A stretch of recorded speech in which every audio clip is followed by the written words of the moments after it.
At least 2 people in Mississippi were injured as the remnants of Hurricane Delta moved across the southern part of the state. Delta made landfall in southwest Louisiana Friday as a Category 2 hurricane before becoming a tropical storm as it moved through Mississippi. And this morning, more than 16,000 people were still without power. But that's a major decrease from the more than 95,000 over the weekend.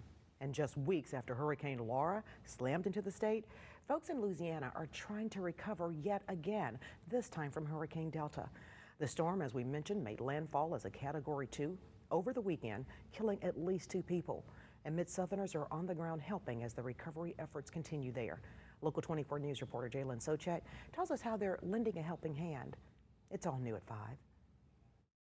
Tennessee Task Force 1 deployed early Thursday morning down to the Louisiana coastline to help, sending 80 people, including firefighters, paramedics, doctors, and engineers. You still have broken tree branches, trees that have, fallen through houses, fallen on fences.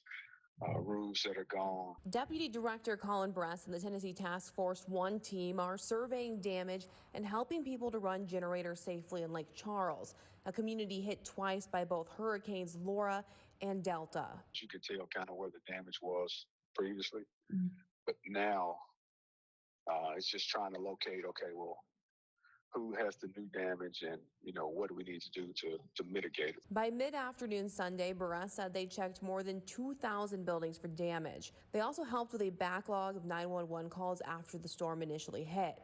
The American Red Cross of the Mid-South also has volunteers stationed in Louisiana. Mother Nature doesn't live by a calendar, and Mother Nature is going to do what she does.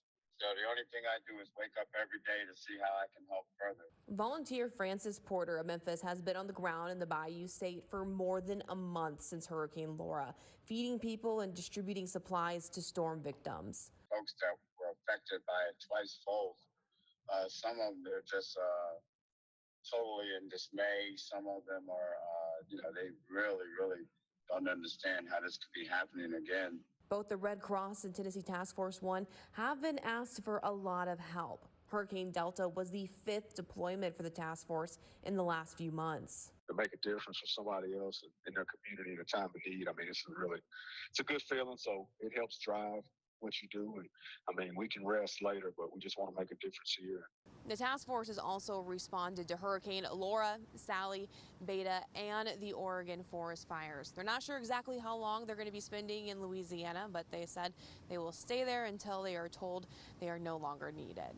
Reporting in downtown Memphis, Jalen Socek, Local 24 News. And if you would like to donate to the Red Cross and Hurricane Delta victim, just visit our website, localmemphis.com, and once you're there, look for this story.